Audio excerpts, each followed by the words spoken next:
Hey guys, how you doing? Today we're going to undertake another little project, starter on the side-by-side, the KRX. Now, as usual, I've already started. Better kill that for a minute. I've already started, as usual. But anyways, everything I have seen so far on these is they want you to take all the plastics and everything off up top here in order to kind of get at it, but I don't see as that's beneficial, and it may be a different year model. So on this one here, there's two bolts here. As you can see, I've removed them, and then there's two bolts back in behind here. I don't know if you'll be able to see with the camera or not, but back in there, there's two more bolts.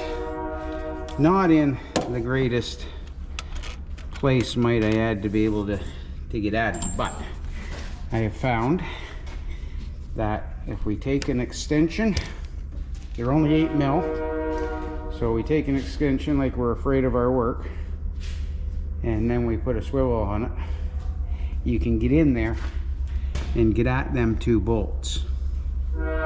The only other trick is going to be, trains again.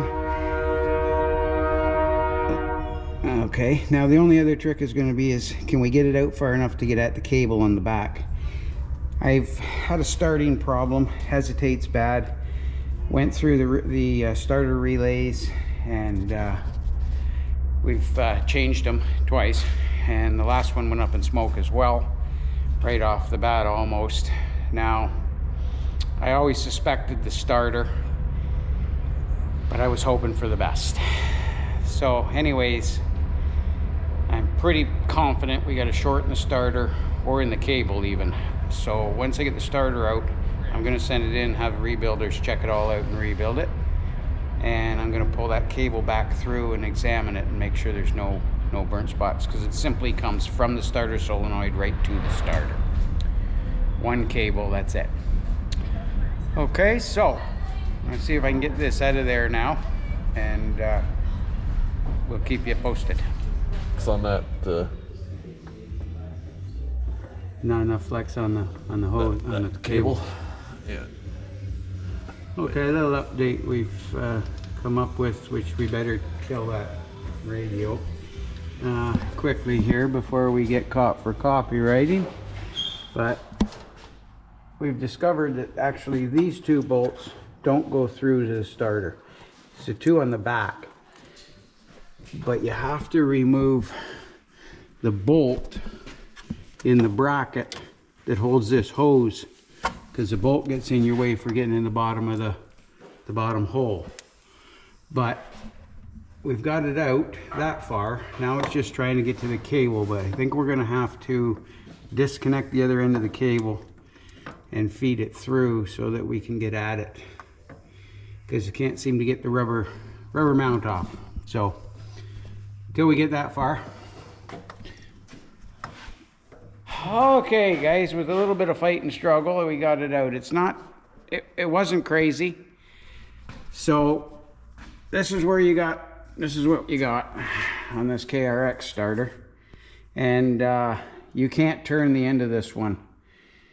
It's tight. I'm gonna assume that that's our problem, that she's shorted out in there or something, but I don't know how free you're supposed to be able to turn that gear, but you can't move it at all. Let me turn you straight up here so you can see what's going on in the real world. We wanted to pull that cable here. This is the starter cable, comes from the starter. Half the problem is getting this boot back. It's really tight on this cable, but we were hoping to pull it through from the other side, but you can't do that either because it's all pinned. And I'll show you here. It's all pinned. We pulled this one off, but there's one in the other side on the back here, and then it goes through a couple brackets. So seeing how it's all secured and wire loomed, I'm a little less worried about the cable now that I am than I was. More so about, I think that starter's pooched. But with a little bit of persistence and your guy for an extra set of hands, everybody's got to have a guy. You can get in there through here and take those 2 bolts out that are back there, and then pull the starter up in here on an angle.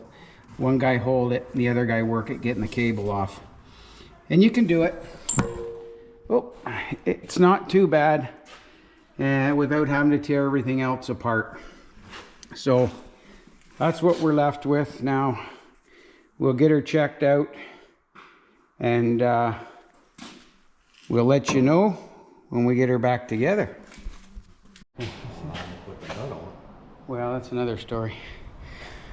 Okay guys, it's been a little while since we started on this KRX starter change, and this is what we discovered on the original starter here. When we got it out, you can't turn this shaft. So apparently it's quite common with them that the field magnets inside the field case here let go and jam them all up. So even the rebuilders couldn't do anything with it. They'd need a field case where the magnets weren't let go. So I did a bunch of research, and a guy online with the exact same machine and the exact same problem, he says the number for this starter he posted, I can't remember what it is offhand. The original one is what the heck is it? Let me put my eyes on here. It's a Mitsuba SM17. And he did the research, and he said he found this starter here, which is for a 1000cc Honda. I can't remember exactly what it was now. I should have looked it up. But anyways, he posted online the number that he ordered, and he said it was a direct replacement. So I ordered the exact same one off Amazon, because this starter new $700 to $800, this starter $200. So anyways, as we found out, as you can see the difference here, this was not a direct replacement starter. This one's a tiny bit shorter, but where it's shorter is a little bit in the case, the back of the case, or I guess the center case technically, and the mount. So I went ahead and made up this adapter mount to match, so everything matched this starter. And now we're going to attempt to put it in and see if it works. It was a bit of a trick getting out. I'm sure it's going to be a bit of a trick getting back in. Can we take that off? Ooh, no. No, that would make life too easy, but we'd have coolant all over. No. So we're going to see about getting this back in. You got to get the wire on the back first, because you can't get at it once it's on. So we're gonna fight with this for a bit and then give you an update. Okay, this was a bit of a process on this. It didn't go as smooth as we had hoped it would, but anyways, we've got it in. You can see it there, and the adapter plate goes behind it. And it fits as far as everything but the holes lining up. That's why we had to make that adapter plate. So if you're going to do something like this to save some money, we haven't tried it yet. We'll find that out in a minute. But when you build your adapter plate, leave some more play in all your holes. I threaded mine to screw the new starter to. That's probably the best way to do it, except for want to probably ream the starter holes out a bit as well, give it a little bit more freedom, and make sure your holes to the block are reamed out a little bit bigger. Even though they were dead on the starter, when it goes into the motor, it seems to change the pitch a little bit, and that give us a bit of grief. So anyways, after a bit of fighting and changing and whatnot, we got it in. So now we're gonna lower her down, put in a new solenoid, and give it a shot.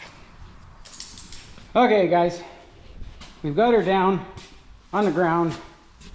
We've changed the solenoid,